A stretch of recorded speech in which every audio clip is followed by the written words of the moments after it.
Boa noite, amigos queridos, irmãos muito amados do nosso coração.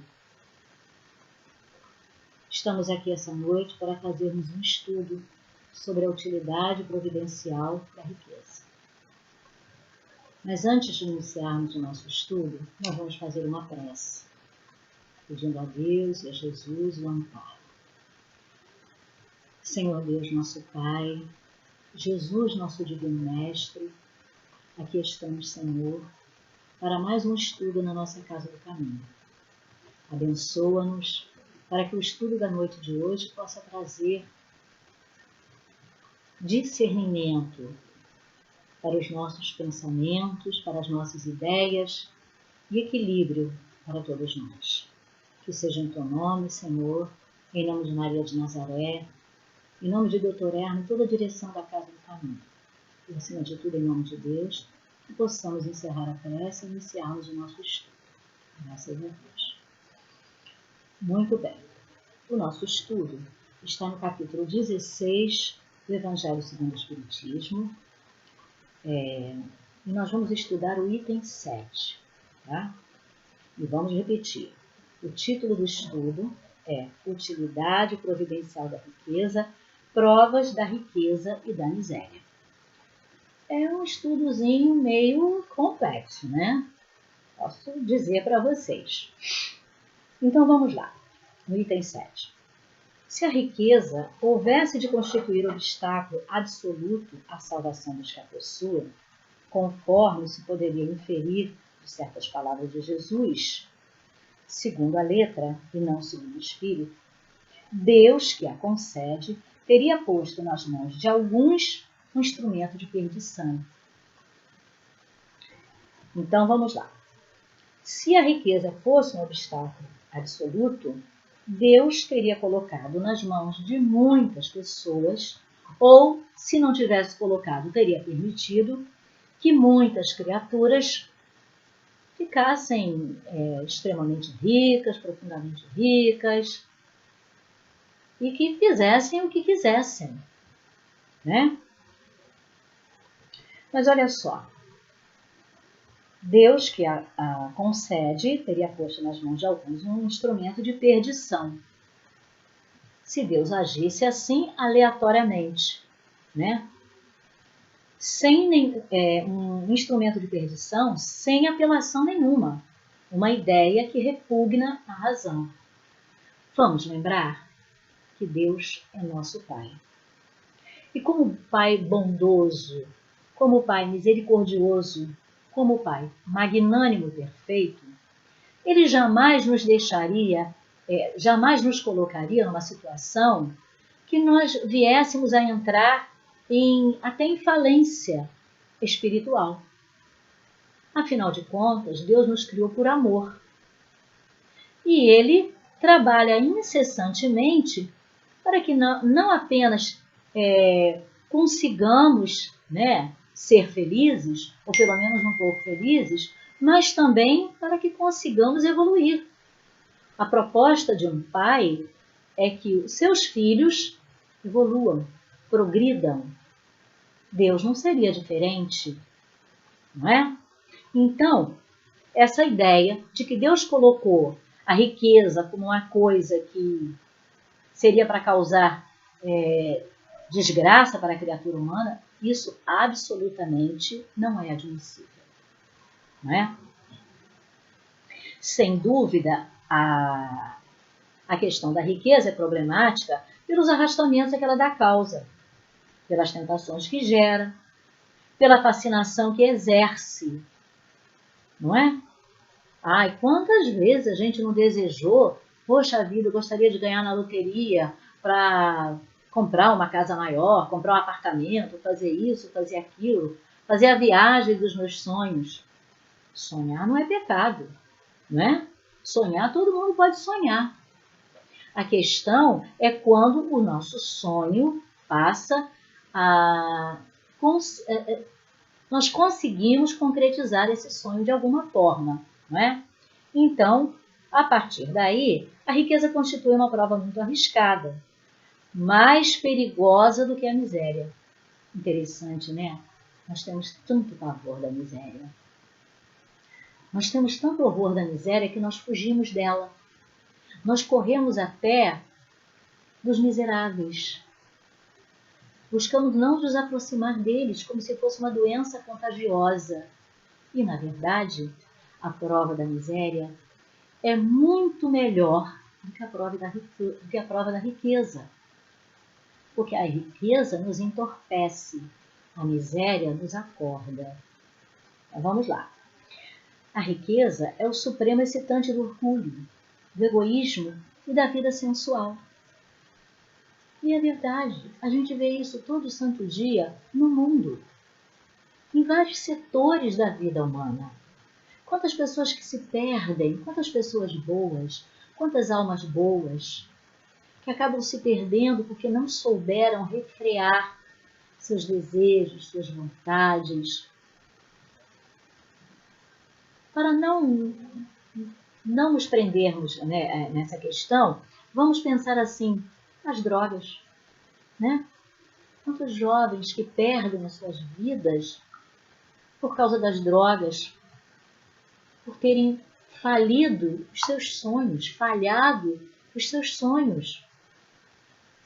Seus sonhos não se concretizando, eles simplesmente afundam, porque não conseguirão isso ou aquilo que esperam ou desejam ardentemente. Ao passo que a criatura que tem uma vida mais simples, que tem uma situação mais apertada, de uma forma ou de outra, tem maior facilidade de acabar se conformando com a vida que está vivendo naquele momento.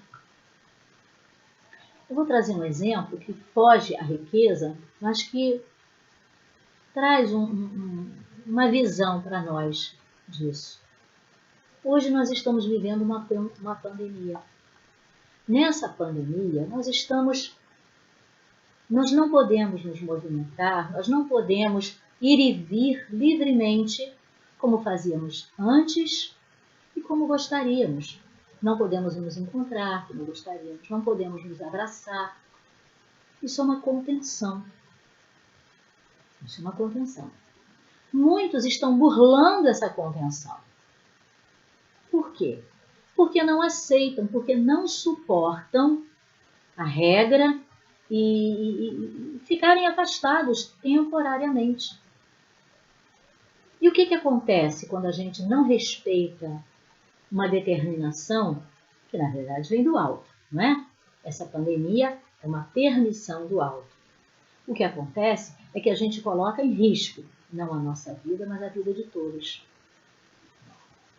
Então, quando nós utilizamos de uma forma completamente equivocada ou destrambelhada, enfim, de uma forma não boa em uso à nossa riqueza, o que nós fazemos é prejudicar, primeiramente, a nós mesmos. Porque é uma prova. O Evangelho está nos trazendo isso. É uma prova. A Ana Paula perguntou para mim, enquanto nós estávamos nos preparando para o estudo, mas por que é uma prova? Eu ainda coloquei assim, é uma prova muito severa. Porque é como diz o Evangelho, é mais fácil ser pobre do que ser rico. Ah, mas isso não é verdade, Alba. É muito mais fácil ser rico. Porque o rico sai e faz o que ele quer, e compra o que ele quer, e vive onde ele quer. Pois é.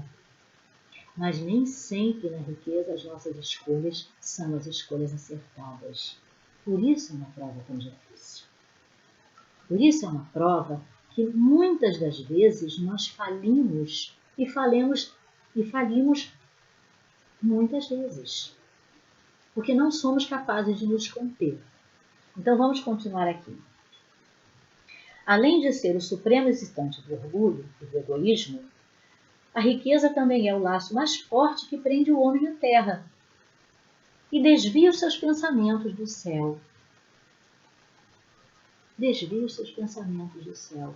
Ou seja, o homem, quando ele está debaixo daquela alucinação pelas coisas materiais. Vamos falar na riqueza especificamente, não. Pelas coisas materiais, né? Pela conquista das coisas materiais. Geralmente a criatura humana fica pensando naquilo, ela fica obstinadamente ligada àquilo.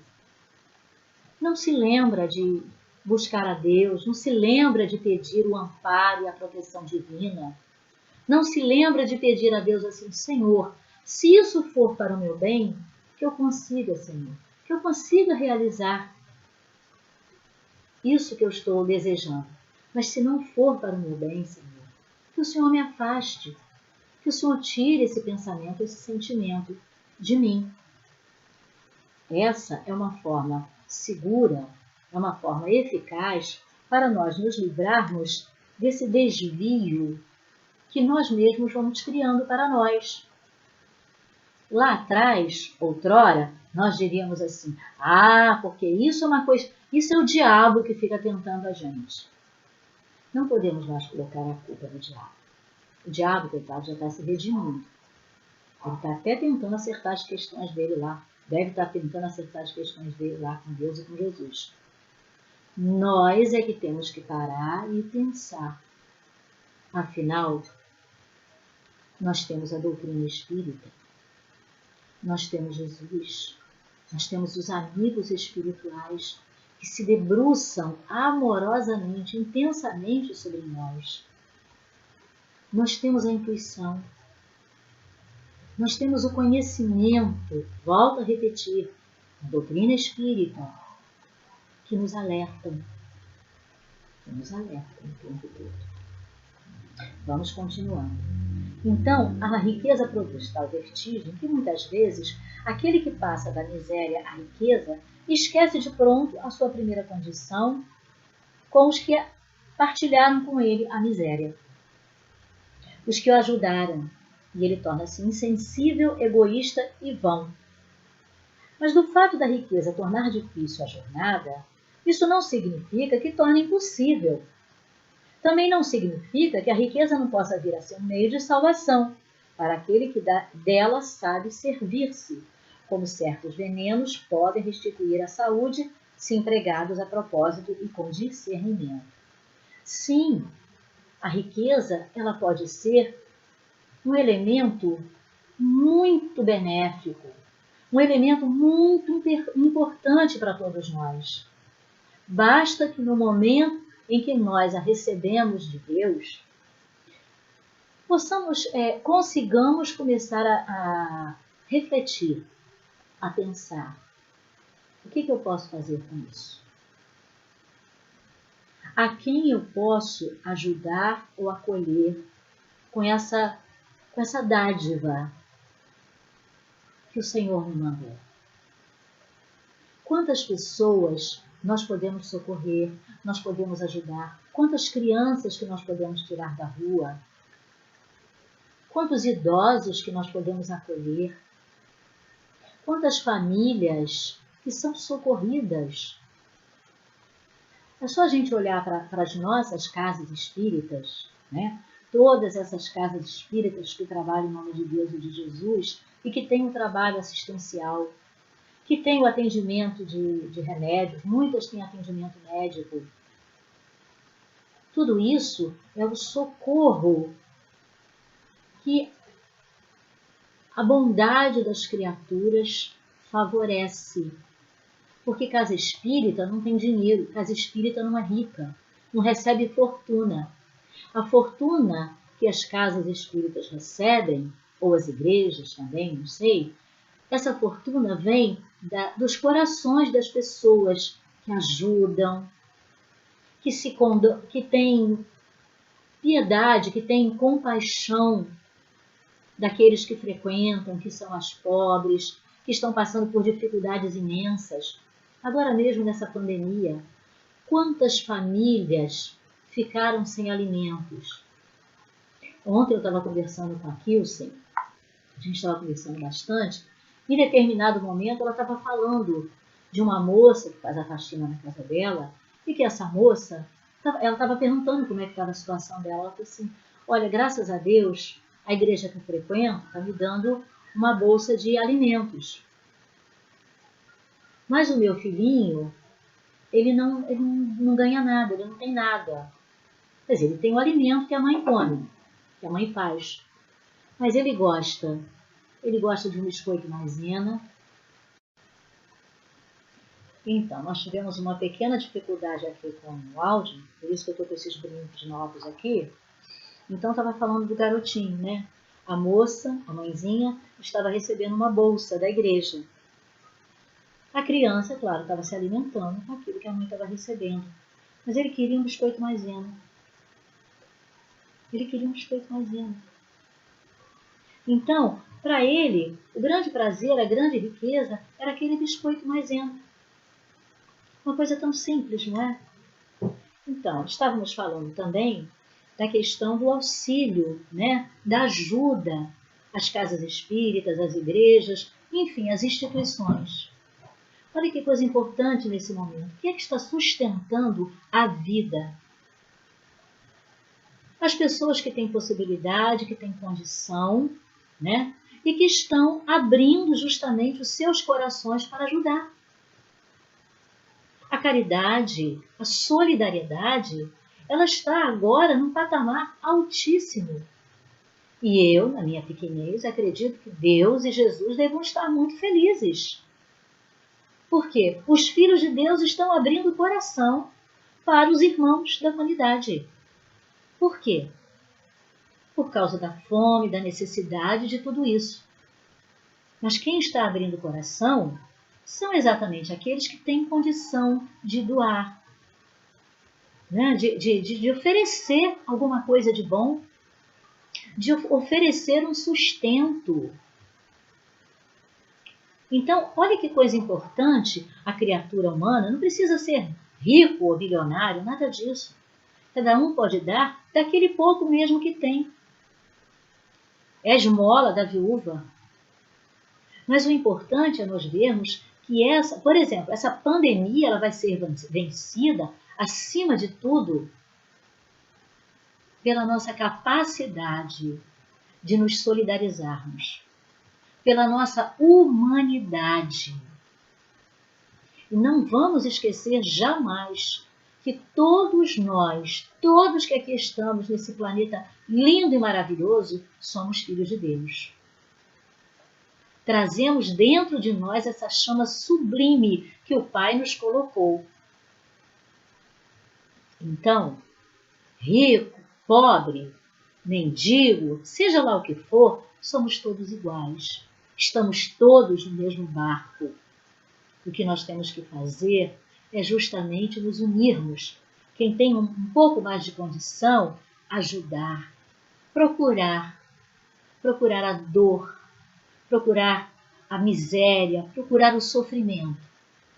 E quem tem menos, rogar a Deus, pedir a Deus e a Jesus que faça com que um anjo possa chegar até ele e levar-lhe o amparo, o socorro, a ajuda, enfim, que ele necessita. Nós não podemos imaginar o quão de trabalho, o quão de atividades que Jesus e todos os trabalhadores espirituais estão se esmerando, se debruçando amorosamente para socorrer todas as criaturas da Terra. Jesus é o nosso Divino Mestre. Ele é o nosso intercessor para com Deus. Então, nós também temos que fazer o mesmo. Nós temos que não apenas orar. Ah, mas eu oro, todo dia eu oro por todo mundo. Eu oro, tudo bem, orar é importantíssimo. A oração é uma coisa valiosíssima. É um recurso valiosíssimo que Jesus nos trouxe. Mas orar apenas não basta. Nós temos que orar e agir. Quem trazia isso para a gente? Madre Teresa de Calcutá. A nossa oração ela tem que ser efetiva, no sentido de irmos ao encontro do sofrimento do outro. A nossa oração tem que ser assim, efetiva e ativa. Então, voltando a questão da riqueza. Não somos ricos, não somos milionários, não estamos abarrotados de dinheiro. Nós somos ricos de boa vontade. Somos ricos de conhecimento, sabemos tanto através da doutrina espírita. Então somos muito ricos. Somos ricos da capacidade de acolher.